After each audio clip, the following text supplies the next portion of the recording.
What you'll hear today is a series of stories about a family and a place that used to house migrant workers, directly from someone who lived there. As some of our previous stories have touched on, these places seem to be the home of a unique form of energy that manifests itself in eerie ways, reflecting pain, a sense of longing, and curses. My name is Edwin, and here is Norma's true scary story.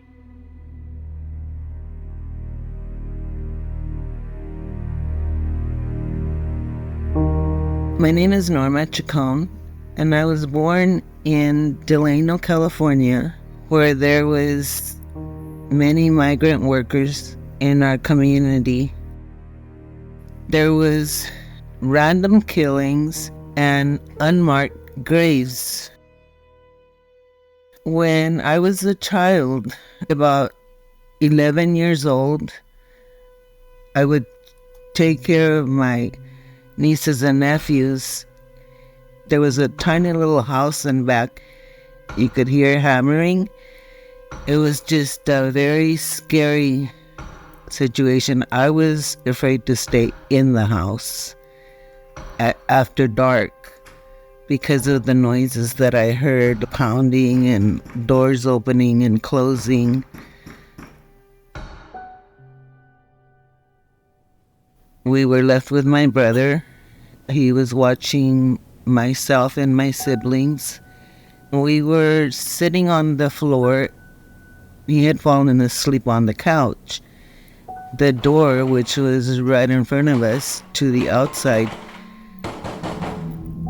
started shaking like it was not even connected to the hinges. We got so scared we woke up my brother. He seen it and said immediately, do the sign of the cross.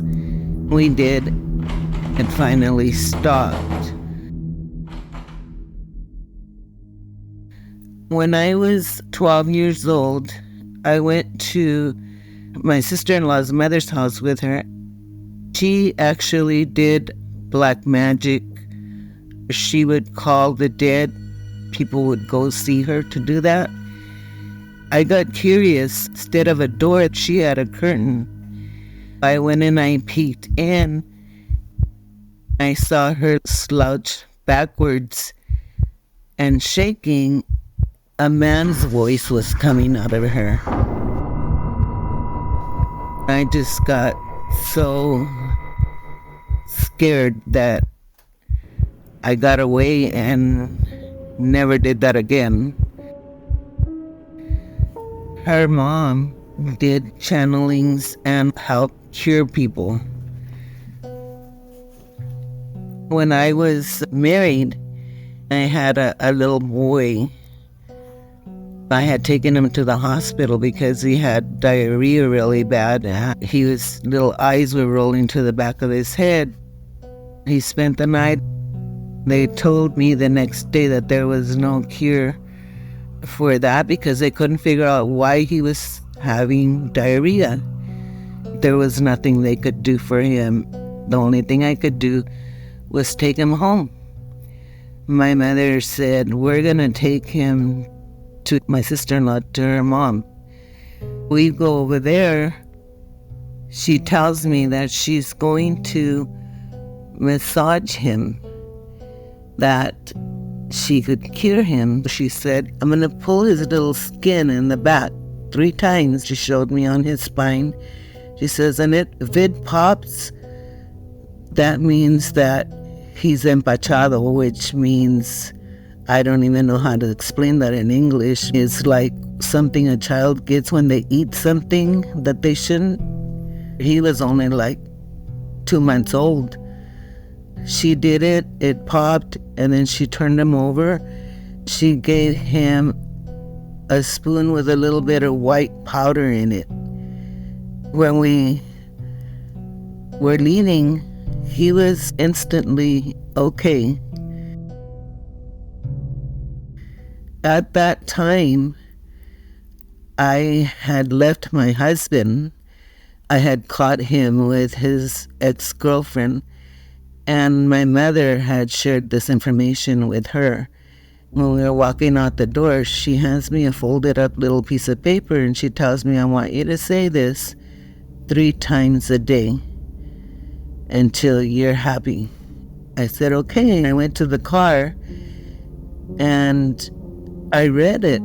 It says, Saint something.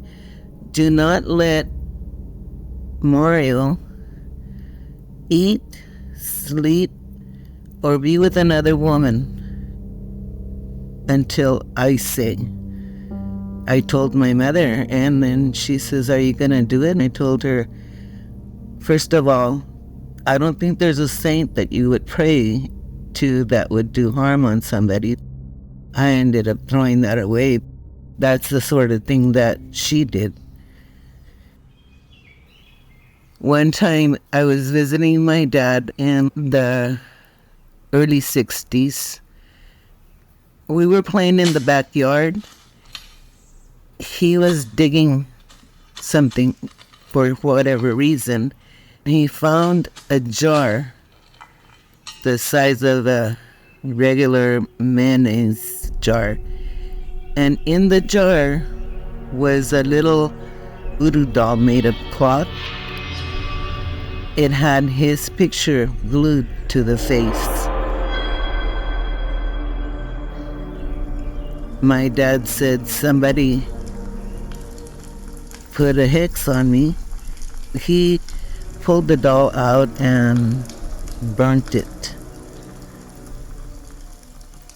My dad was a womanizer.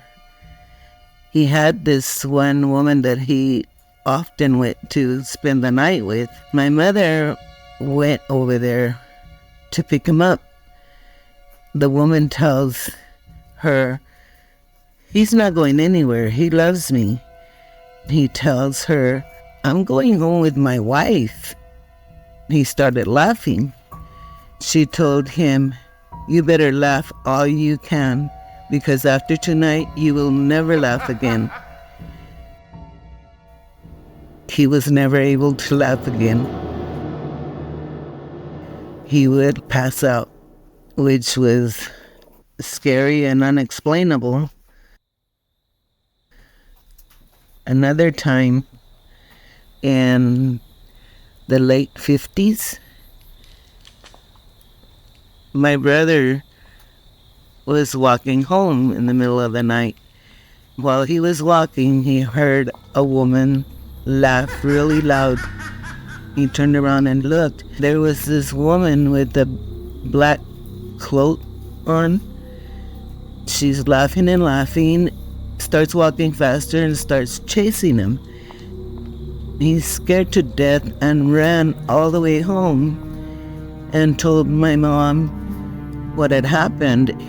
He said, look at my bag because I think she pulled me by the t-shirt. When she lifted his t-shirt up, he had 2 big scratches from the woman on his back. My sister, she was the princess of the house, even though there was 14 kids. She was laying on her bed and she's flipping through the magazine. Somebody grabs her by the wrist. She started cussing and jumped off the bed thinking it was one of us. She looked under the bed. There was nobody there. She went running to my mother. Everybody has experienced something.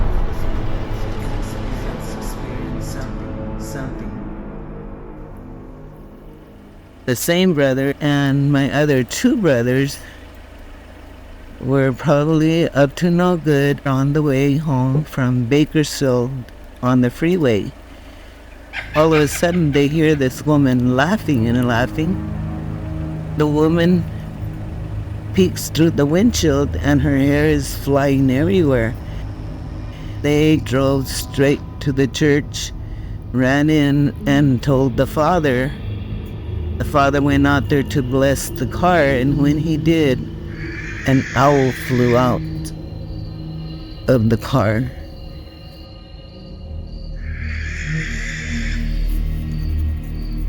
One of my brothers, he had the worst of the scary things happen to him. Everywhere he went, something would happen. He and his wife were at home. The phone starts ringing. He tells her, "Yola, get the phone." She goes to get the phone. It's not plugged in.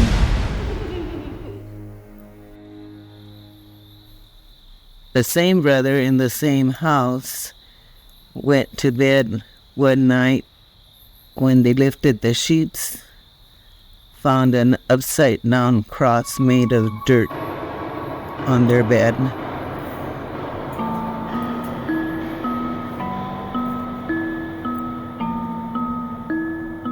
After I got married, I was living with my in-laws in 71, and I had my baby. He was 3 months old. I fell asleep. Back in the day, it was normal to prop the baby's bottle in their mouth when you put them down. That night, something woke me up. When I opened my eyes, I saw this leprechaun thing jumping on my stomach. I don't think he was wearing green, but he was wearing a hat. I couldn't feel him, but I could see him. Then I heard my son choking. I ran to him, picked him up because he was choking on his milk.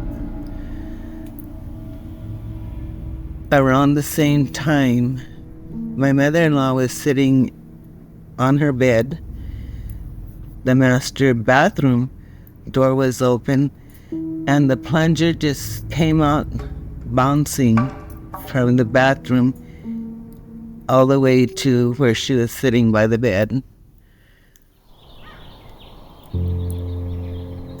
I got up in the morning and went to the bathroom. I seen a trail of blood from the bathroom to the kitchen. I cleaned it up. Then I asked everybody if they had a bloody nose or something, and they said no, nobody had. So that blood just appeared out of nowhere. Eventually, when my husband came out of the military, he went back to McFarland and got hired by this rancher to drive a tractor. I thought it was normal for a husband to get their check on Friday and leave and come back on Sunday night. I was a big chicken to begin with, and my baby at that time was probably around 2. I was sitting in the corner of the living room just holding him, feeling like I had to protect him if anybody broke in, because it was out in the country. I got so tired, I had this great idea to go to my room, lay on my bed, which was against the window. I opened the window thinking, if somebody comes in, I'll just jump out the window. I'm laying there, not facing the window. I hear flapping. I looked. There was an owl perched on the tree. The owl started laughing like a woman, really loud. I saw it and I heard it. It's a Spanish word, lechuza. That's how a witch travels, in the form of an owl. We ended up moving to the mountains. Things started happening there too. The doors would open and close when nobody was in the rooms. One time, me and my husband were in bed, and somebody was trying to force the door open. He got really mad. He gets up to go yell at whoever it was that was up, and there was no one anywhere. Whenever we left to go somewhere, we would come back and there would be a puddle of water in the middle of the kitchen floor. I believe that a curse was put on our family. All of us experienced something. Some of us worse than others, but we all did. Usually a curse is put on somebody because of jealousy. Somebody might have been jealous of my dad, wanted to stay with him. He chose not to, so they did that to him. Like that lady that made him not able to laugh again. My son passed away in 2017. My ex-husband frequents his gravesite. When he went to the gravesite, he found an egg on his grave, which was really odd. It was just a regular egg. My son was 46 when he passed away. We thought maybe somebody did something to him to hurt his dad, because I don't think he had any enemies that would do that sort of thing. We would wear crosses around our necks. My mom, when she went with one of her friends to this one lady, because they claim, these curanderos or witchcraft people claim that they can cure you of that. After the man did what he did to her friend, he goes to her and he tells her, you know what? No one can ever put a curse on you because your veins over your heart are crossed. She didn't have, experiences like the rest of us did. But I don't know, so much that's unexplainable. I found a grave under where my dad lives. So my ball had rolled underneath that little house, which was set on pillars. It was open in the bottom. My ball went in there, and when I reached trying to get it, I felt a square of cement. I called my dad. He told us that it was a grave. That could be it too, there was a lot of souls out there. I don't know. It's hard to understand.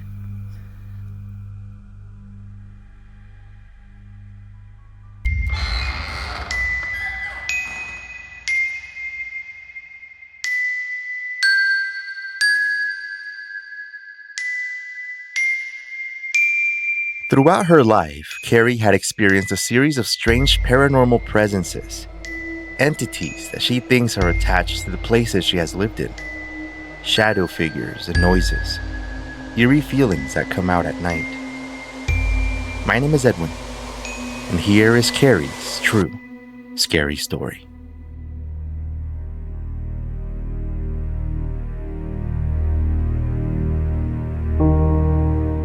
When I was 3 years old, we moved to our first property. I didn't start to have things happen until I was older, 6 or 7. Our bedroom was just one big room, and our parents put a divider wall in, so we each had our own room. We had the lounge room, and across the hall was my parents' room. I would wake up during the night to having that sensation or that feeling that somebody was either standing at the end of my bed or right next to my bed where my head was on my pillow. I would never see anything, any shadows or anything like that. It was just solely the sensation, and it would wake me. I never used to get scared. I used to just think it was a guardian angel or something like that. When I was born, My mum used to tell me the story that the night I was born, my great uncle had been killed in a car accident. It was hours apart between him dying and me being born. My dad's mum had passed away when he was 16. I used to just think it was one of them just stopping by, checking in, that sort of thing. I never used to get scared from it. As I got older, I would start to hear what sounded like people walking around the house. It wasn't the house settling. You could physically hear the footsteps being made, like doof, doof, doof, like that sort of thing. I just learned to accept it. It wasn't until I got older that I started to understand more about the paranormal and the abilities that people have. I started to dive deeper into that. My grandparents had built a house and they lived on the farm that he grew up on. We had to go up to the old house. We were getting a few things out that we'd stored in there. As we were walking out the front gate, my husband, my boyfriend at the time, he described one of my mum's aunties. And I said, "Oh, you're joking because you just seen a picture inside." And he's like, "No, I just physically seen her as we were walking out the front gate." So she had displayed her face and he just seen everything about her, the curly hair, the short stature, the round face, everything. He described her to a T. I wasn't scared. As I got older, I started to go through secondary school. We moved house. During that transition period of finding another house, we moved into that old house at my grandparents' place. When we got there, the whole vibe, I could feel it, I could sense it. Everything about it put me off. But they had those old pictures, like back in the day where they couldn't smile or anything. It was just like a portrait. Although they were family, the vibe and the sense that I got from them, I just couldn't handle it. I had to take them all down and move them to a room that wasn't being used. I sensed that someone was there, that we weren't alone, but I couldn't physically see them. I could hear them and I could feel them. I could hear the walking around. I actually mentioned to my parents once that I felt someone was following us everywhere we went because it didn't matter what house we were in. I either sensed that somebody was with us or I could hear what sounded like somebody walking around. Somebody was next to my bed or at the end of my bed. We lived in that house for about 12 months while my parents found another property to buy. My parents found another property. I'd finished school by this stage. My brother had gone to college. We'd be doing our everyday thing. Come nighttime, it would be the same thing. And it would always be really late at night, early morning stage. I would wake up to this sensation that somebody was next to my bed or at the end of my bed. This was most nights. It was nearly every night. My boyfriend, now husband, was staying over. One night we were in bed and he started talking in his sleep. It took me a minute to realise that it wasn't English that he was speaking, it was gibberish. I nudged him to try and get him to just roll over and, stop talking, but it didn't work. I nudged him again and he wouldn't budge.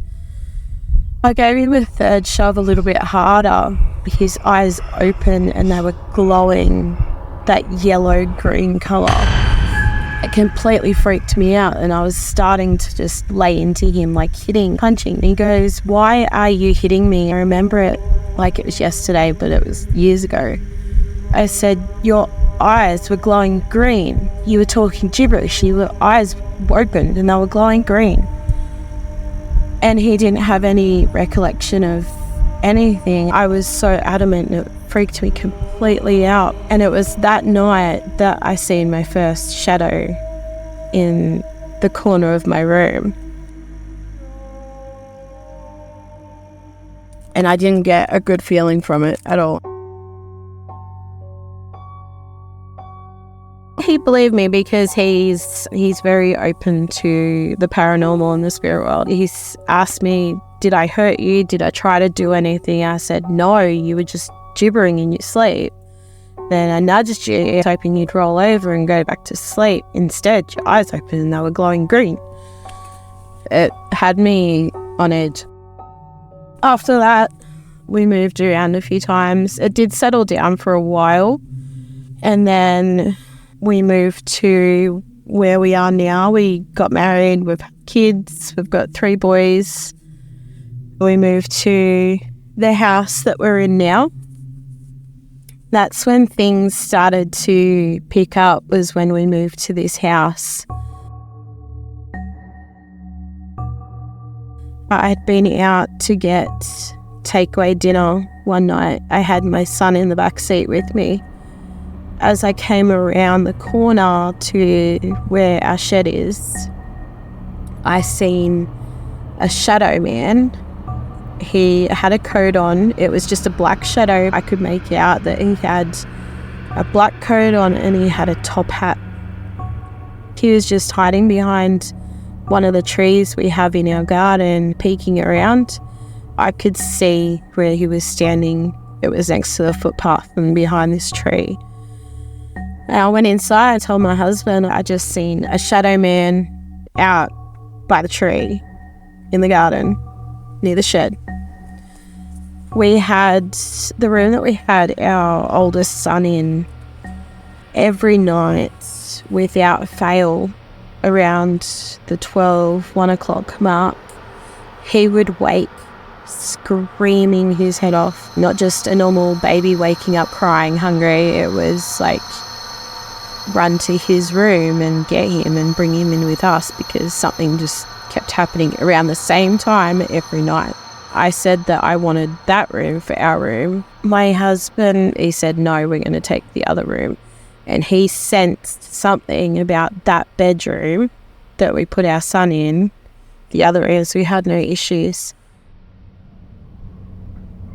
I had a friend over for coffee one day. She said that she just seen a little boy run into our playroom. I could sense something at the end of the room, but I can't see them. I can only feel them. She said a little boy just ran into that room. I said, do you know what they want? And she goes, I just heard peace. Whoever's there just wanted peace. It turns out that we have a spirit of a man and the spirits of 2 kids. And kids like to play mischief all the time. We have things go missing and then all of a sudden they'll be there again. One Christmas, I was sitting outside because it was a really nice warm night. My husband had gone for a shower.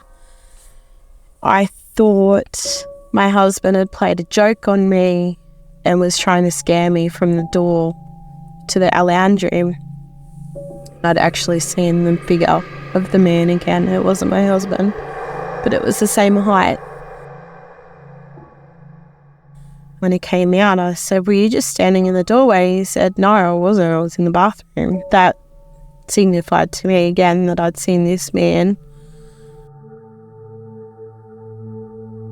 We had just a family get together, friends and family and stuff. We have this little fire pit in our yard and we'd done some cooking outside. We'd all had a few drinks. I turned around and I could see, again, this man looking at us from our veranda. It used to be a sunroom and they opened it up into a veranda. They left the window at the end.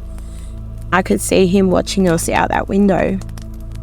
I said, I've just seen my spirit friend standing at the window. I seen him walk off and head towards our laundry because we have an outside laundry.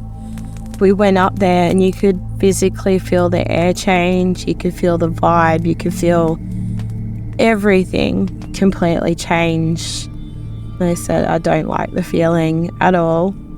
We also have a shed where we park our cars. One of our friends that was living with us for a little while, he said, I can't go past the tank at the end of the shed because the sense that I get is just pure bad. I don't like the feeling at all that I get from just that section of shed at all. I don't get that sensation from the shed, but a couple of people have said that it's not a good feeling in that area.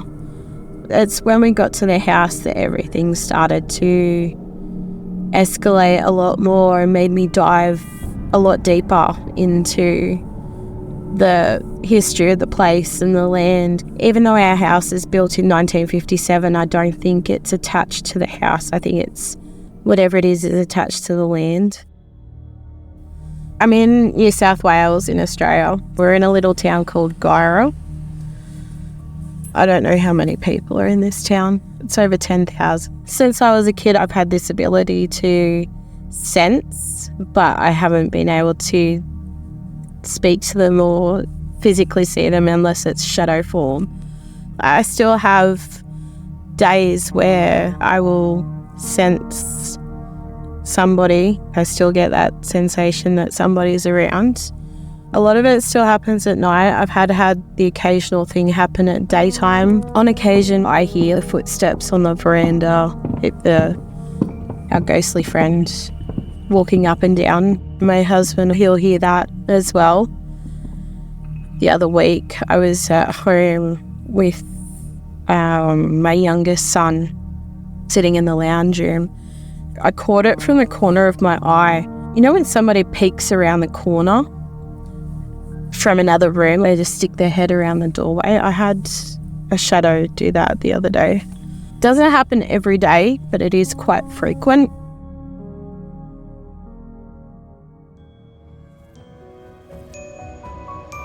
You can share your own story over on truescarystory.com, where we schedule a call. You can find me over on social media too. Links to everything are in the description of this episode.